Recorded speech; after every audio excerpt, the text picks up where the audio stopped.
Bom, olá a todos. Ainda nessa pegada aí do VAV conjuntivo, VAV copulativo, nós vamos falar agora um pouquinho sobre os artigos, tá? Lembrando que o VAV copulativo, quando ele não está com o artigo definido, ele torna então a palavra indefinida ou torna ela como um aumento, tá? VAV também não pode ser usado também somente como a vogal E, mas ela pode ser colocada aí como advérbio, mais, porém, no entanto, tá? E com o artigo agora, nós vamos entender que o VAV pode ser colocado junto com o artigo. Aí dando agora, sim, uma ideia de que o substantivo a seguir agora, ele pode ser mais esclarecido, tá? O artigo na sua forma atual é o re mais o patá, pontuado aqui com o patá, e levam da gueixe para a primeira letra da palavra se ela for uma consoante comum. Ou seja, se ele leva o patá aqui e a consoante seguinte, que não seja uma gutural, deixar isso bem claro, ok? Então agora ela é obrigado a levar um sheva. Bom, por quê? Porque ela é uma vogal plena aberta. Tá? Então, pela regra do hebraico, ela tem que duplicar a palavra seguinte para ela se tornar, então, uma vogal breve numa sílaba fechada. Nesse caso aqui, ela é uma sílaba breve, mas ela é aberta, tá? Involuntária. Então, o dagueche forte ele faz o quê? Ele duplica a consoante seguinte e torna, então, a consoante re mais o patá, que é uma vogal breve, numa sílaba fechada, porque ele duplicou a consoante seguinte ali, tá bom? E leva o daguês para a primeira letra da palavra se ela for uma consoante comum. A etimologia é obscura. O A.B. Davidson, tá? Eu tenho um dicionário dele, ele é muito bom, o léxico dele, entende-se que vem de haul, ou analogia, como árabe, que o lamed, ou lamed, né, em alguns casos, é assimilado também pela consoante imediata. Sempre segue provavelmente, tá? O Gessenos, que é um outro camarada muito fera aí do hebraico aí, que diz ser hal, é que soa em árabe al, tá? Pronunciado pelos beduínos modernos como hal, tá? Então o artigo ali, o hal, ele seria pronunciado como hal, tá?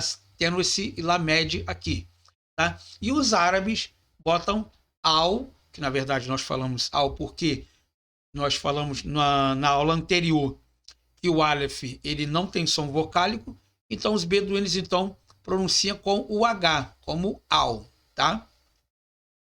É como humano, humano tem H-U-M-A-N-O, humano. Mas se você tirar o H, fica humano do mesmo jeito. Ora, H-O-R-A. Tirou o H, ficou hora do mesmo jeito, tá? Ewald, esse aqui eu não conheço, tá? Da mesma origem ao artigo. McFadden diz que é re com o patá ou re com o patá mais o nun, tá? Han. No primeiro caso, da gueixe forte da letra imediata seria conjuntiva. E no segundo, indicaria a assimilação do nun. Bom, esse green aqui julga que o artigo provém do pronome demonstrativo, da terceira pessoa do masculino singular, who. Todas essas conjecturas visam aplicar a presença do daguete forte na letra que segue o artigo. A forma é invariável em gênero e número e aparece sempre ligado com um prefixo, palavra que ele determina. Ou seja, em gênero e número, se ele é masculino, o artigo também que acompanha é masculino. Se ele é feminino, então o artigo que acompanha ele é feminino. Ou seja, se ele está escrito com o re, com o patá, se a palavra for feminina, então o re com o patá será pronunciado como a. Se nós temos a palavra que é masculina, você vê o re com o patá ali, então ele é pronunciado como o, tá? Ele não muda essa questão aí, tá bom? Por quê? Porque ele acompanha o substantivo em gênero, número e grau, tá bom? E número pode ser singular ou plural, e gênero masculino ou feminino, tá bom? A forma é invariável em gênero e número e aparece sempre ligado com um prefixo à palavra que ele determina. A sua pontuação tem um caso fundamental que é com o re, levando da gueixe para a letra seguinte. Mas esse caso sofre modificações. Se a letra seguinte for gutural, porque as guturais não recebem o dagueche, devido à pronúncia na garganta, tá bom? Devido às alterações de sua vogal, para compensar a impossibilidade de geminação das guturais. O artigo toma 3 formas de pontuação. Então, para ele não ficar igual ali na questão fonética, então nós vamos entender aqui as 3 formas que o artigo leva diante de certas palavras, sejam elas guturais, bilabiais. Desculpa. Aqui, por exemplo, nós temos o re com o patá. Ele é usado, essa forma que ele é usada, antes de consoantes comuns, levando da gueixe a letra seguinte. A, ma, in. Aqui, ó, o re com o pata, ele é uma sílaba aberta, tônica. Mas ele não pode, porque ele tem que ser fechado para compensar ela. Então, o que se faz? Bota-se um dagueche forte na consoante seguinte, ele fica, então, ran. Então, seria consoante vogal e o primeiro men aqui. Então, estaria fechado. Então, seria, então, uma consoante tônica fechada, tá? Chamamos isso de invariável. Bom, só de compensação de sílaba ali. Antes de re ou ret, em que a vogal do artigo não se alonga, como devera, e se considera, por isso, o dagueche implícito, como acabamos de falar aqui, tá? A rei hal, a erev, tá? Agora aqui o re com câmedes, antes das consoantes, como está aqui, ó, o aleph e o resh, como está aqui, ele leva a forma re com o câmedes, universalmente, e da consoante, tá? A in. Bom, e nós temos aqui os 3 exemplos aqui, tá? Raish, Araquiá e Rair. Antes de Aleph, como estamos aqui, ó, o Re mais o Kametz. Antes de Resh, que está aqui, ó, o Re mais o Kametz. E provavelmente antes de Ain, o Re mais o Kametz aqui e o Ain depois. Bom? Agora, se eles forem tônicos, por exemplo, aqui, ó, antes de Re com Kametz, tônico, por isso que tem esse sinalzinho maçorético aqui em cima. E o Ain com o sinal maçorético aqui, que ele começa com Kametz e são tônicos, a consoante seguinte, ela leva também a vogal do artigo, tá?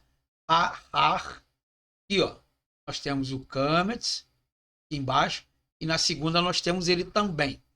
A, an, nós temos o Kametz aqui, e na segunda também, tá? Agora, uma palavra que comece com o re mais o segol, ou re mais o kametz, tá?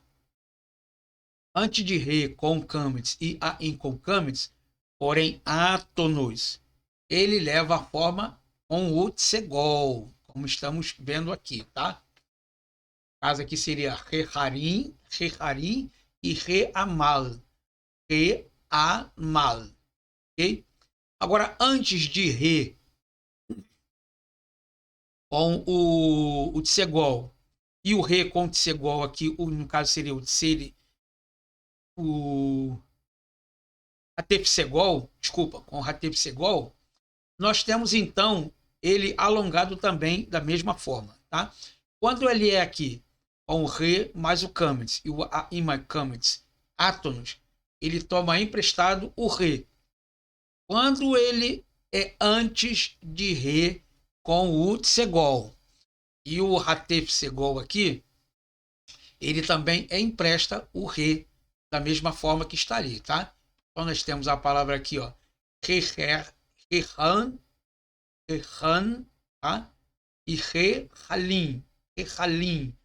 Nós temos aqui um sinalzinho aqui tá? Que é o Re com o Sheva aqui, tá?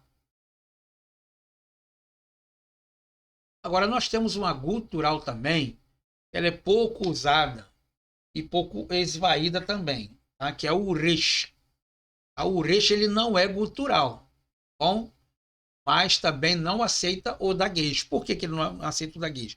Porque ele é uma classe de vogais fraca, entendeu? Então ele não pode ser duplicado.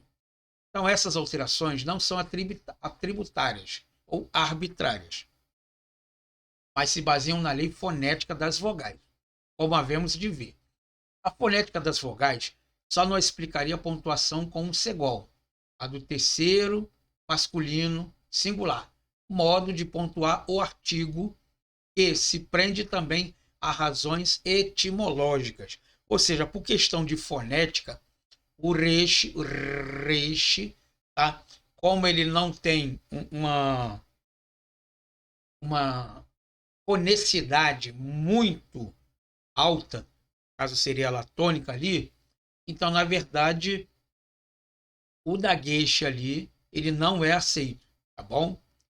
Porque tornaria ela uma consoante tônica, e na verdade, por questão de fonética, ela não poderia ater-se a isso aí, tá bom? E o artigo participa um tanto da natureza de um pronome demonstrativo e deixou mesmo vestígios desse uso em certos casos, tá? Como aion, ha-ion, hoje, tá? Nesse caso aqui, o iode aqui, ele leva um dagueixe forte, tá bom? Aqui nesse caso aqui, ó, alayela, à noite, né? Vem aqui, ele leva o daguejo. Mas se tem uma palavra que ele tem o reche aqui, então, na verdade, ele é desprovido desse ponto vocálico ali, tá bom? Porque ele vai deixar de ser uma gutural fraca e vai se tornar uma palavra tônica. Aí você não tem como você pronunciar ela porque ela já é fraca, tá? O artigo indefinido ele não existe no hebraico. No grego também não existe, tá? A ideia indefinida se expressa pela omissão do artigo. Ion, um dia, ou dia, né? Ou pelo numeral errade. Errade, um. Um quê? Um. Tá? Ou ainda pelas palavras ish, homem, ou um homem. Aishá, né? Mulher, ou uma mulher. E antes dos substantivos, né? Exemplo aqui. Por exemplo, aqui nós temos Ishnavi. Ishnavi, um profeta. Tá? Um profeta que ele pode ser usado como um numeral 1, dizendo que existe um profeta, não existe dois profetas, existe um profeta. E você pode determinar ele também como um substantivo indefinido, um profeta. É que profeta? É um profeta aí, entendeu? A mesma coisa nós temos aqui, ó, Isha Neviá, uma profetisa, pode ser uma, sendo de 1 e 2 como um numeral, ou pode ser um como o indefinido, não é? Uma profetisa aí. Eu Na outra aula anterior, eu fiz alguns vocabulários também aí e no trecho dos exercícios, tá bom? Aqui no caso que nós temos a palavra Eretz, esse F aqui é feminino, tá? Tá dizendo que a palavra é feminina, Eretz, que quer dizer terra, tá? A Aretz, a terra, olha aqui, já com artigo aqui. Ma'im, água, né? Nós temos a palavra Harim, montanhas, tá? Se usa no plural aqui, ó, Halim, ou Rolim, né? No caso aqui, doenças, tá? Raquiá, firmamento, Chamaim, céu, ou pode ser usado no plural também como céus, Ar, montanha, ok? Ahar, a montanha, ou Har, uma montanha, ou montanha, tá? Hereve, espada, Ir, cidade, Ion, dia, ou um dia, né? Ahan, sábio, e Abal, mal, tristeza ou sofrimento. E aqui embaixo, como foi falado na lição anterior, você tem todas as palavrinhas escritas em hebraico, tá? Você vai tirar ou uma foto com o celular e você vai copiar no caderno e vai fazer essa tradução, sem precisar de usar de um dicionário. Olha que beleza! Você não vai precisar procurar, por quê? Porque essas palavras em hebraico aqui, você já tem elas aqui em cima. Por exemplo, a palavra aqui, ó, Ramin. Ramin aqui, ó, Ma'in. Ma'in. A Ma'in, eu tenho aqui o artigo, então é as águas, tá vendo? Então você tem tudo aqui, tá? É só você procurar aqui no vocabulário, escrever em hebraico e fazer a tradução embaixo. E aqui você vai fazer exatamente ao contrário. Tá? Você vai escrever em português e depois embaixo você vai escrever ela traduzida agora para o hebraico. É como se alguém de Israel te pedisse para fazer um documento, tá? Fazendo a tradução agora do Brasil para Israel. Tá? Então você tem aqui o pai e o filho. No caso aqui seria Taab Raben. Tem o pai e o filho. Aqui você tem, tá? E você não tem pai aqui, mas você tem na outra lição anterior.